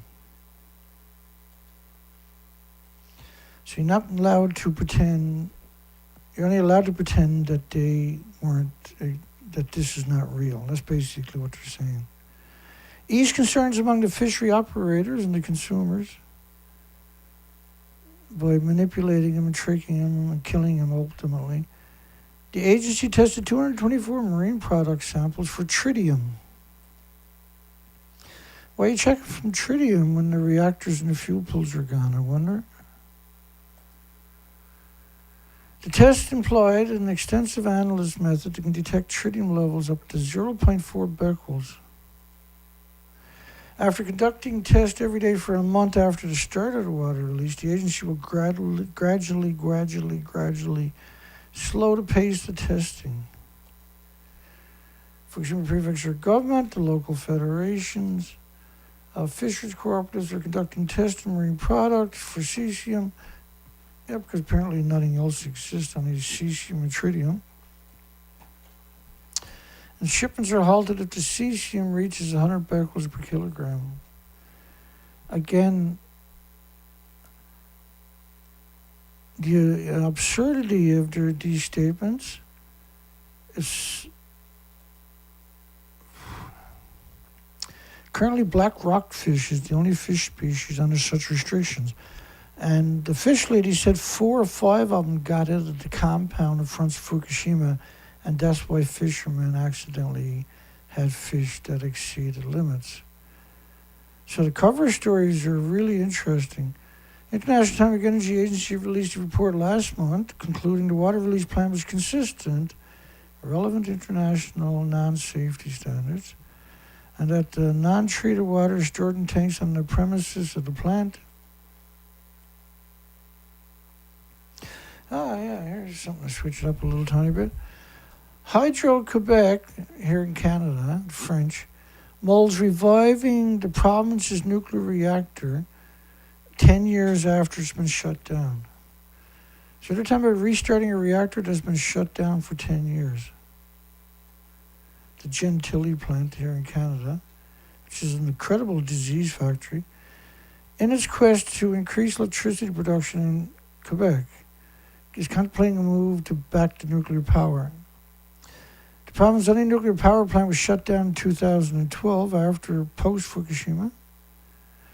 The public utility confirmed that the assessment was requested by Hydro-Quebec's brand new CEO after 6 days in office. Michael Sabia, who in interviews after his appointment made it clear he was open to nuclear power in Quebec. The plant used to employ 800 people and generated approximately 2% of all the electricity in Quebec at the time, 2%. Its closure was slated to cost $1.8 billion over 50 years. They needed gas-on coal plants to maintain it that whole time, by the way. Pointe-le-Peur, which is in New Brunswick, however, the government is considering financing the construction. And Pointe-le-Peur in New Brunswick releases 16.4 million trillion atoms a year. This is a catastrophic accident anywhere else on the planet. And this is that's what they admit to. Who knows what's actually going on? And so what would be the numbers at the Gentilly? Just hang on, I got that there somewhere. I shouldn't find out right away. There we go.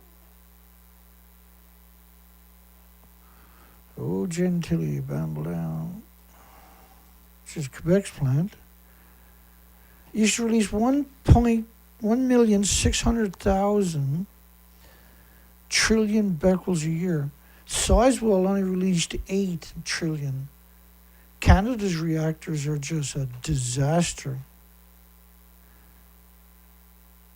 Like the Pickering plant in Canada still dwarfed the United Kingdom's plants. Netherlands, Belgium, Germany, and France is combined.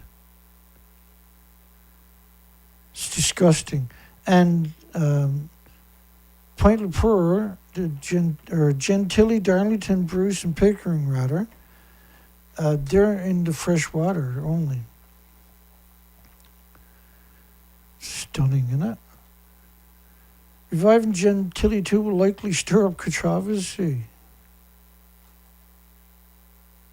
Surge in demand, but it only produces 2% of the entire country. There's no surge. You can build something else. Now, Quebec currently enjoys inexpensive power through Churchill Falls, which it got all the power from the Churchill Falls, which is Newfoundland and Labrador's, which is the same provinces. Quebec got the rights to it for 99 years or something when it was built. Disgusting, eh?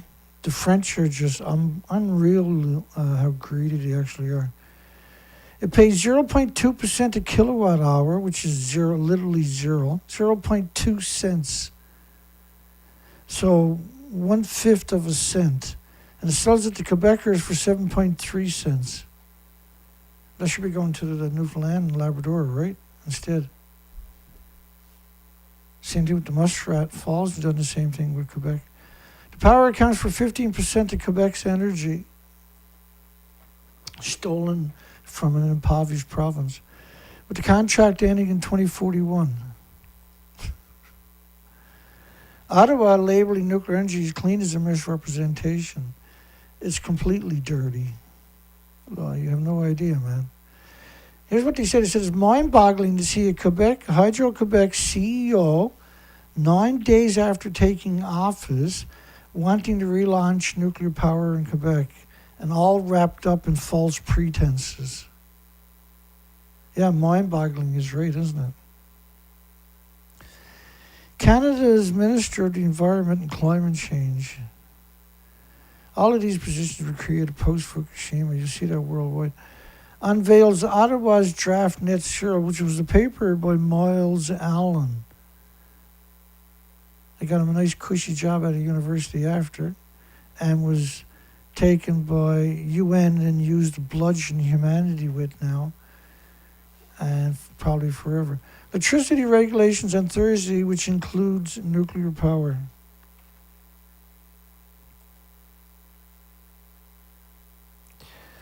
This phantom juice is only available from vending machines in Fukushima nuclear wasteland.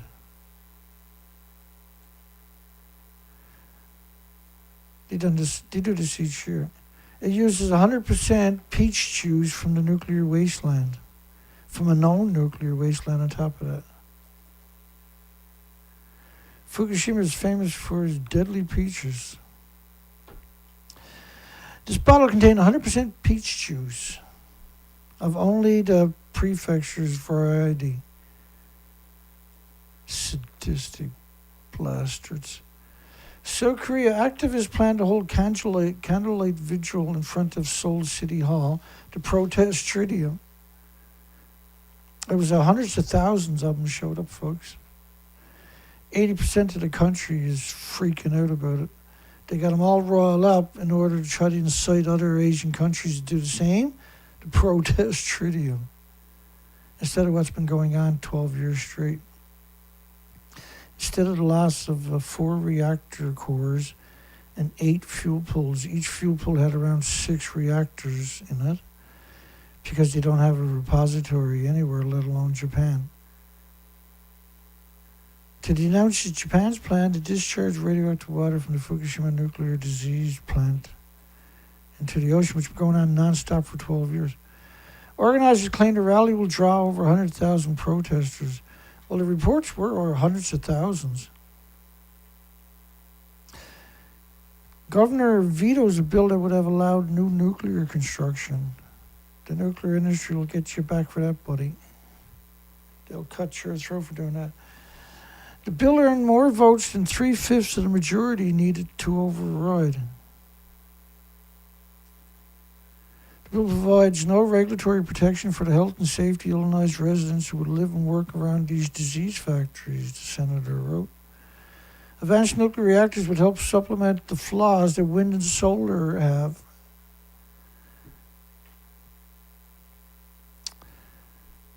Right, and this, they've done this on purpose, just the wind and solar, right? And well, you know, you can't turn the wind and solar. The sun doesn't shine all the time. The wind don't blow all the time. Got no batteries. They're one of their favorite excuses for storage. Well, we don't have the battery technology. Yeah, but we have tons of technology that can resolve this right away too. Canada had last year. Canada closed 750 wind and solar farms. Closed every one of them in Ontario. And Ontario had $4.5 billion allocated for storage for renewable. So they closed all the renewables, 750 wind and solar farms. They took the $4.5 billion and gave it to Bruce Nuclear Power in Ontario. And guess what Bruce Nuclear Power is going to do with it? Oh, that's right, storage. For what? Nuclear. Yeah, for nuclear day, innit? Because that's what evil does, right? It destroys everybody's future constantly, all day, every day. Every day that they go to work is another nail in humanity and the 8 million species coffins. Beyond waste, environmental advocates also say the focus on nuclear power diverts attention and resources from development of wind, solar, and battery. And so battery is the only one they'll ever throw out there. It's always meant to be that way, and we cover it constantly. The nuclear moratorium does not affect research reactors. Like the ones under development, the University of Illinois, Urbana-Champaign, they do sex ratio studies around the research reactors, and they find incredible harm, right? More males than females being born. The nuclear industry will come back 10 times harder now next week. Hundreds rally in South Korea against Fukushima water release plan. Hundreds. It was hundreds of thousands, apparently. With their plan, like they haven't stopped releasing from day one. It's been hemorrhaging out of there right from the get. By day 6, all the reactors were detonated and lost their inventories. They were still burning for years and years later in the China syndrome and stuff like that. To release, which they haven't stopped doing, treat it. So with the plan to release and treat it.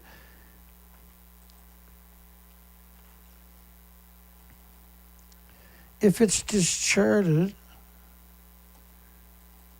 a radioactive substance contained in the contaminated water will eventually destroy the marine ecosystem. If it's discharged. If I had $1 million, I'd try to find a cure for nuclear idiots. Nothing so stupid, quite like pro-nuclear. That's a plume model of the radioactive failure covering the whole planet in 30 days. It's one of many, many models, by the way. This is France's model. The whole system is rigged for 80 years.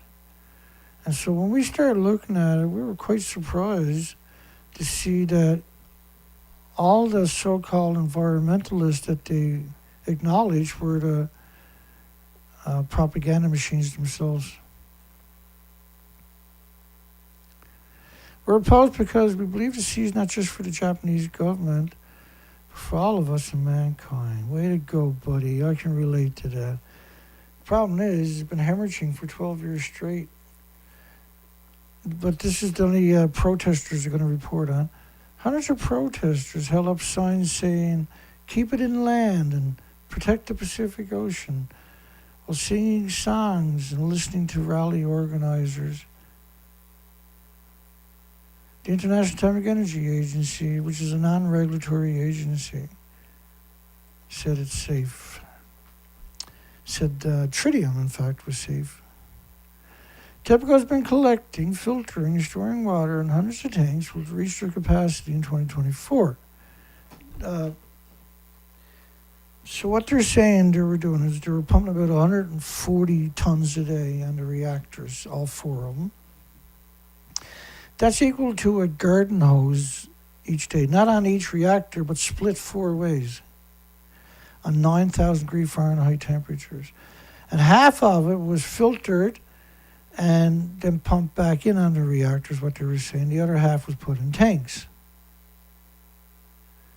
I mean, there's no coordination. They just tell whatever is convenient on that day.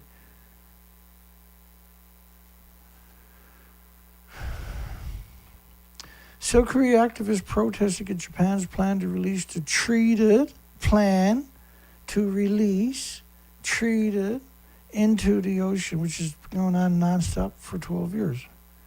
You can't contain the water because you're talking multiple sieverts per liter. 3 sieverts is a lethal dose in a can, just walking past it. Hundreds of thousands of activists in South Korea took to the streets. Hundreds of thousands. Well, South Korea's new president, Yoon, was a former prosecutor. He denied the building's collapse. He denied there was any releases and denied there was any meltdowns 2 years ago before he was elected. The next morning that he got elected, his very first thing he done was went to a nuclear power plant as the new president of South Korea. He woke up the next morning to Yoon at South Korean president at a nuclear power plant with a bunch of nuclear lapdogs behind him, saying there's going to be a nuclear renaissance in South Korea and going to reverse the previous administration's course of abandoning nuclear. So the next administration gets in and then switches everything. The next administration will get in, probably do the same thing again, switch everything, right? Hundreds of thousands of protesters called for Tokyo to abandon the plans. And this is something I'm thinking is they're trying to get enough protests worldwide, more the merrier, and they say, okay, we're not going to release it into the ocean. We'll figure out something to do with it. You win, you bloody pesky activists. And the world rejoices because Japan didn't dump 1,000 tanks, which are empty, by the way, of tritium, the ultimate insult, into the ocean. And earlier I showed you the ELP system didn't work in 2014. That's 3 years after the meltdown. The Arriva system didn't work in August, he admitted, in 2014, 3.5 years after the meltdown. And 3 years after the Siri system, rather 2 years later, 2013, never got mentioned again. It just disappeared from the narrative, which was another water filtration. But we do got the numbers. It was 2.2 sieverts a liter, just acknowledging betas. You can't have those numbers without alphas, neutrons, and gammas, and by proxy X-rays. Saturday's rally, so 5 gallons of this water we're talking about at a subway station. Everybody dies. For 1 million years they walk past a 5-gallon jerry can of this. It goes directly into the ocean. You can't contain it because you can't build another tank on site if you fill tanks up with this stuff. Saturday's rally was the latest of the weeks-long protest since the International Atomic Energy Agency's approved, which they don't have the authority, of course, but that's the media immediately used that narrative. I've never tried to correct it a single time. Fukushima radioactive water release is set to begin. Get out there and protest. Bless their hearts. but they're being hoodwinked, unfortunately. Plan to begin releasing the treated. Even if they release the water and any major worldwide opposition is encountered, the company could cease the discharge since they installed a shut-off valve to the pipe. So they're trying to artificially, I don't know 100%, but this is what it looks like for the last 5 weeks. They're trying to create all this protest where everybody protests tritium. Everybody, right, then pretends by proxy that the buildings didn't disappear right away. And the nuclear industry lives happily ever after while everybody else dies of cancer and Alzheimer's and dementia and autism and diabetes and Down syndrome and everything else that the nuclear industry, radioactive fallout brings to us all. And degenerate human trash Greenpeace stated TEPCO has not revealed all and that the water contains material like carbon-14. The buildings are gone, for God's sakes. It's plutonium, uranium. The biggest byproduct of the radiative fuel rods is the curium isotopes. And curium isotopes, you need lead shielding 20 times thicker than you do for the plutonium isotopes, which are named after the devil. 3 reactors melted. It was 4 reactors and 8 fuel pools. And claiming that TEPCO was collecting, filtering, and storing the water. If it was so good, how come every other plant worldwide doesn't have an ELP system? Plastic pollution outweighs Fukushima concerns. Jim Smith from Portsmouth in the United Kingdom, from the degenerate University of Portsmouth. The ocean's a dumping ground for much worse things than Fukushima, like sewage and plastic. Nothing's worse than Fukushima. Everything else, like plastic, is terrible, don't get me wrong. They've done a lot of it for the entire legacy of plastic. But nuclear, because this is not rocket science, let me explain this. How radioactive fallout actually works.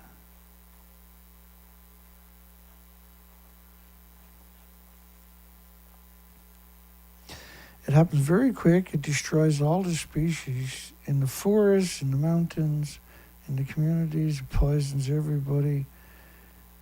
It hates everybody equally.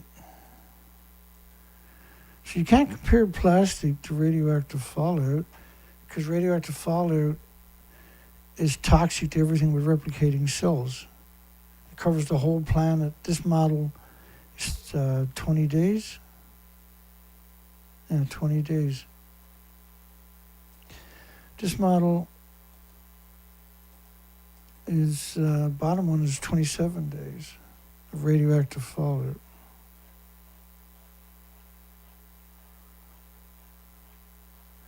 Why is it every professor in a nuclear university hates our guts and all the species? I mean, they hate us. Their hatred seems to know no bounds, right?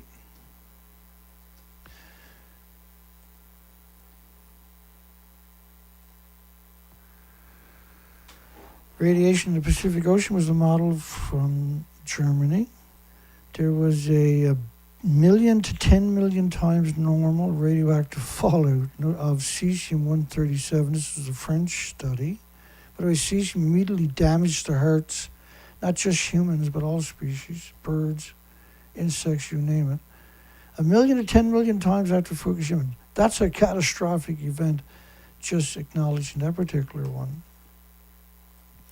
This stuff was ejected out of the buildings, right? Multiple reactors detonated and melted down at the same time.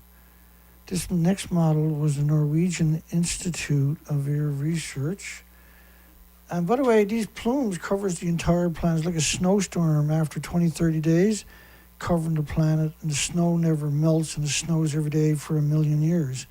Instead, you can't see it, and it's radiation, and it pulses energy every second, almost at the speed of light for 1,000,000 years. So think of a snowstorm and all the snowflakes. Now I have the same picture, but it's radiation instead of snowflakes. It's pulsing energy every second, each snowflake, forever and ever and ever. That's global warming. That's what global warming is, 80 years of nuclear emissions. And we covered so-called professor, Mr. Jim the Scumbag Smith. How many times? 100 times at least over the last number of years. Why do universities hate humanity so much is the big question. Why are professors so evil? Why is every single nuclear professor an absolute degenerate scumbag?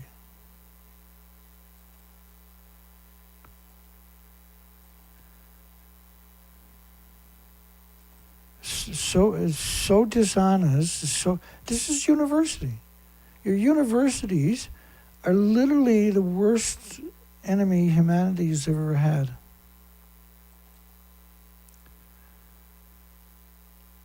You can barely keep up with the evilness of the interim security storage facility must be secured as soon as possible. For a stable operation, nuclear power plants is important to reprocess the spent fuel. This is mixed oxide fuel. This is nasty stuff we're talking about. This is nasty.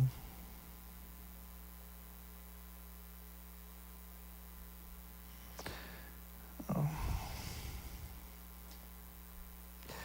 Should Japan and TEPCO be removed at the Fukushima nuclear meltdowns after faking reactors 3 and 4 fuel pools? And I got no idea who you could put in to replace them. They're all so evil. They're so incredibly evil.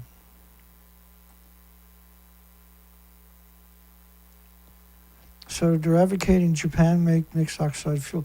Now, Japan has been building a reactor, mixed oxide fuel facility rather, for like 4 decades. They got something like 27 due dates. They've passed it. It's very tricky, isn't it?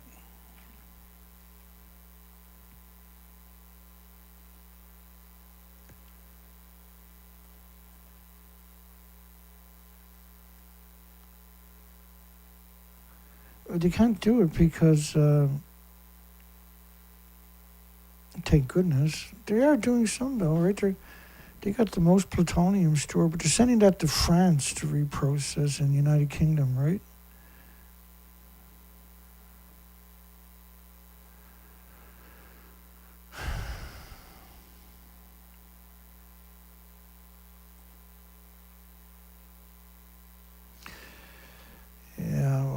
I guess that's where we're going to leave off, I suppose, right here. We'll pick up here tomorrow. So, Stephen Young donated 50. Mark R. donated 50. The weekend, thank you guys so much. It's so difficult to keep this whole friggin' thing moving forward. The truck was supposed to go in the shop this morning, but the garage got a bad reputation. I got an appointment at the best garage we can get it at, which is for Thursday. It's worth waiting the extra couple of days. The most honest garage we got here, apparently. So I'm really fortunate that we got an appointment there.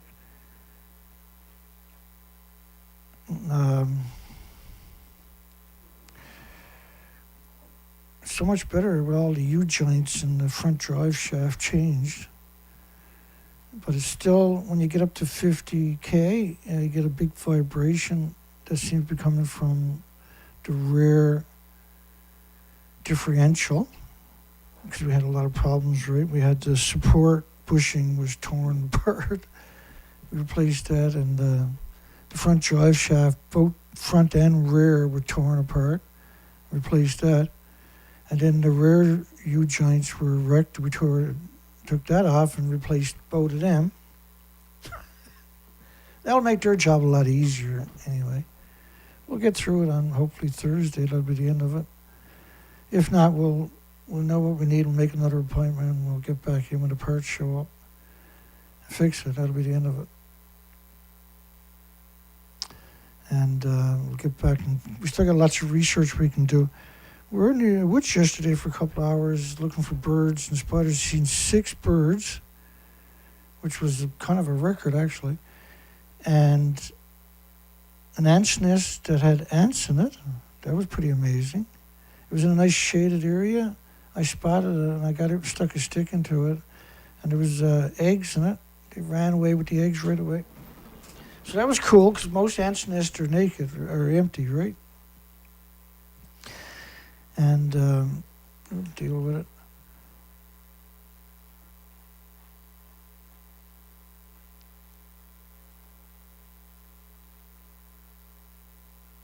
Oh yeah, that's what we're going to pick up tomorrow night. Okay.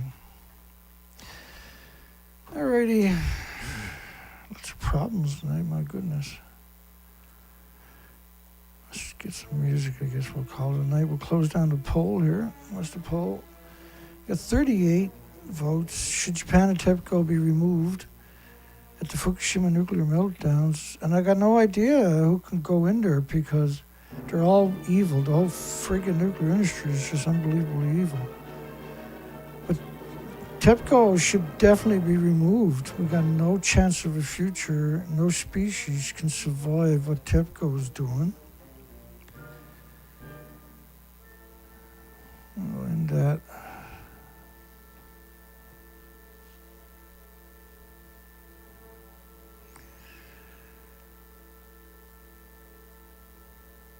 Died because they never wore the paper suit. We warned them.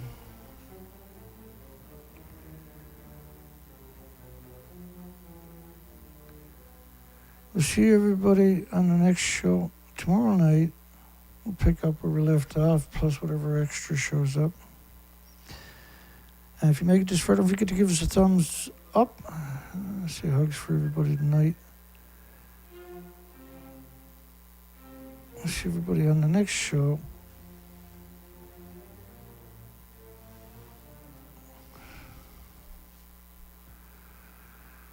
Yeah, well, I don't take my mind off anything, so.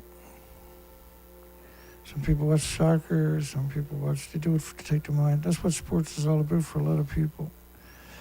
We keep our mind on track, unfortunately. We got no choice, nobody else wants to. Have a great night, everybody. See everybody tomorrow night. And the madness goes on. We'll be here to flush it out. Never a dull moment when it comes to the nuke turret industry. I'll see you tomorrow night. Take care, folks.